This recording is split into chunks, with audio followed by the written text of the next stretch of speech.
I want to thank Libby Horn, who is the Senior Vice President of Fertility of EMD Serrano. So I want to thank you. Let's see here. That's what I thought. I thought it was you.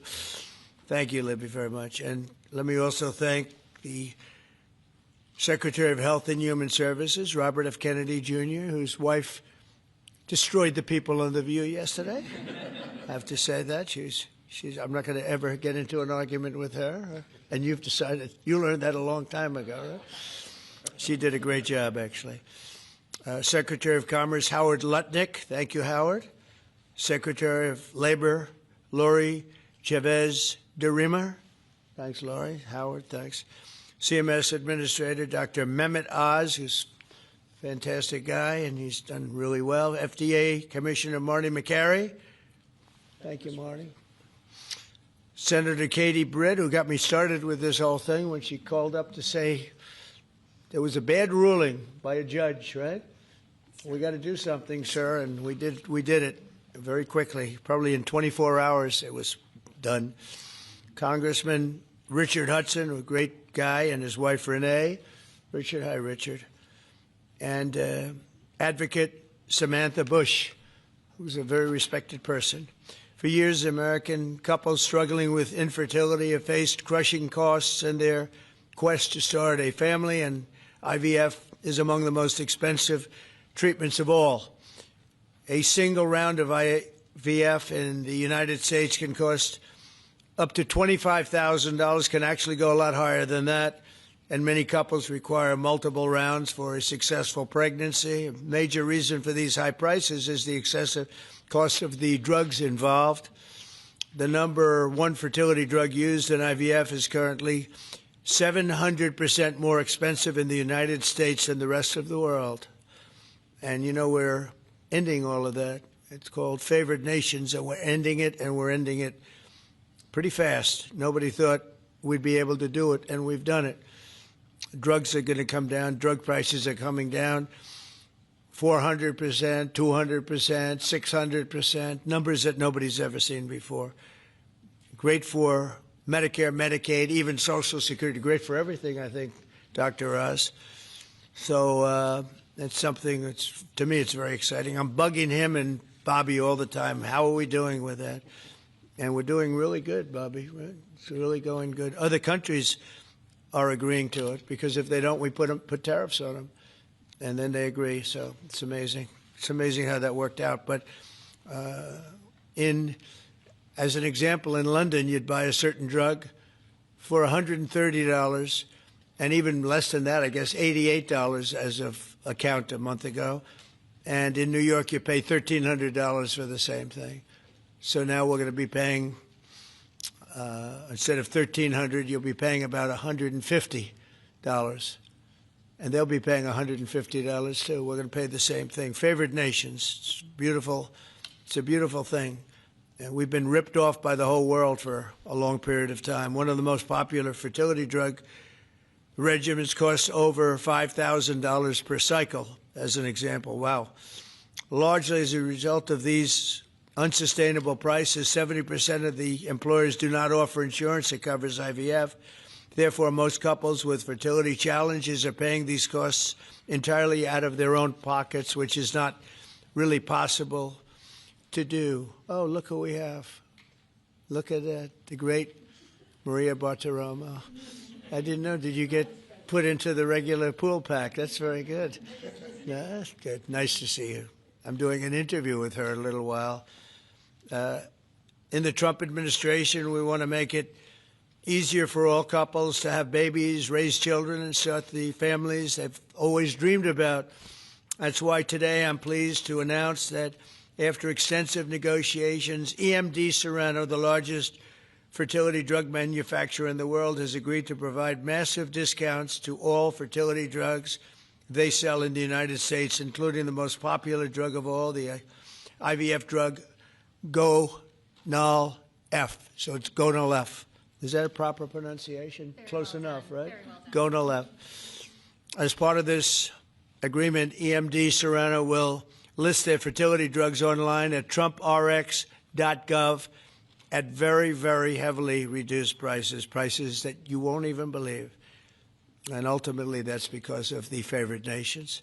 In addition, the FDA will be working with the company to expedite review and approval of another common fertility IVF drug, and currently it's selling in Europe. It's Pergoveris. And that's a sound nice name. Pergoveris. Why can't you name them nice, simple names? Nice, easy names.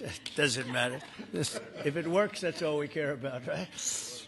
Upon approval, this drug would directly compete against a much more expensive option that currently has a monopoly in the American market, and this will bring down costs very significantly. And the other one's going to have to come down also.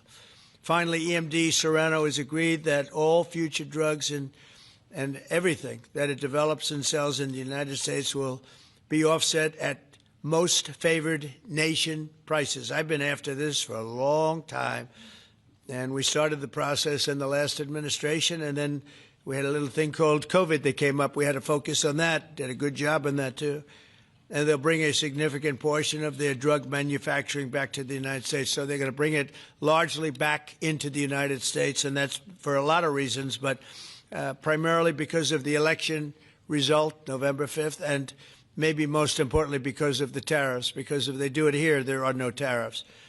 So we're going to be very close, I think, by the end of this year. We're going to be very close to $20 trillion in investment. As an example, the Biden administration had less than $1 trillion, substantially less than $1 trillion for 4 years, Maria. Can you imagine? 4 years, less than one.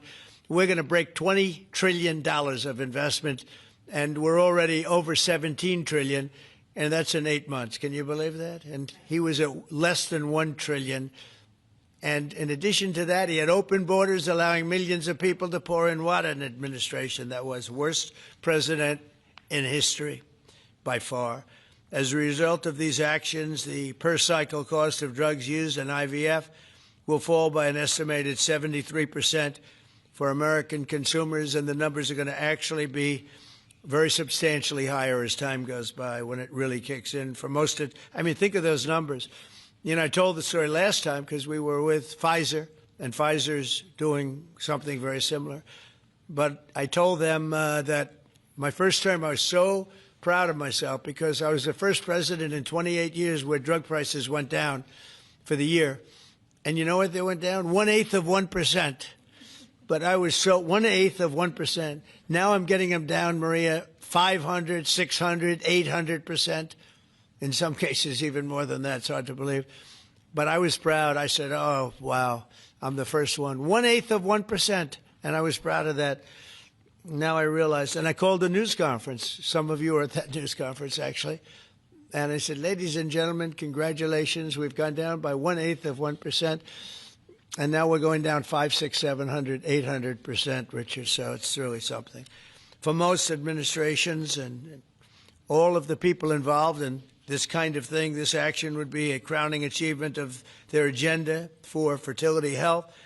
But for us, it's really just the beginning. It's just a start. It's one of many things we're doing. Today, we're also taking historic steps to vastly expand access to insurance coverage for fertility care, including IVF, something that, as you know, was not covered. Effective immediately, for the first time ever, we will make it legal for companies to offer supplemental insurance plans specifically for fertility. That's never been done before. We're signing it in today with what we sign.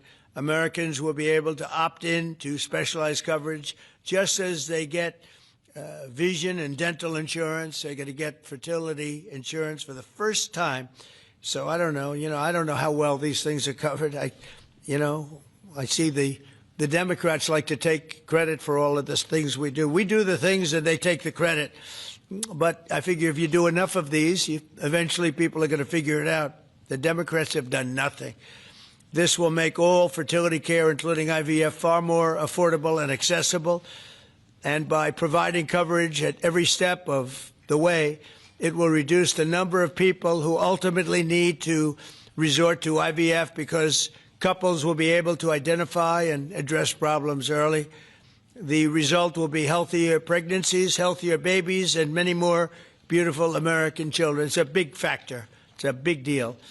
I'm asking all employers to make these new fertility benefit options available to their employees immediately. The initiatives I've just announced are the boldest and most significant actions ever taken by any president to bring the miracle of life into more American homes. And I will say Katie was great. As you know, she's a great senator from Alabama. She's the first one that told me about this. I had not known too much about it, and we worked very rapidly together, didn't we, though? Mr. President, you We had everything passed, and Alabama then took care of it and passed it. Within a week, everything was done. Really, it was something. So I want to thank Katie, Brett. There's no deeper happiness and joy of raising children, and now millions of Americans struggling with infertility will have a new chance to share the greatest experience of them all. So I'd like to thank all of the people that are here, and I think we'll start with Dr. Oz and Ms. Horn. We'll go through the list and we'll listen. And yesterday I did this, and I stood for about an hour and a half as people spoke. And I said, this time I'm sitting right there, and I'm going to watch you. I stood for an hour and a half like this. I said, you got to be kidding. Here we go. It was one after another, and it was wonderful listening to them. But I said, if I have to do this every day, Bobby, should I stand or sit? Thank you, Bobby. Please, Dr. Oz.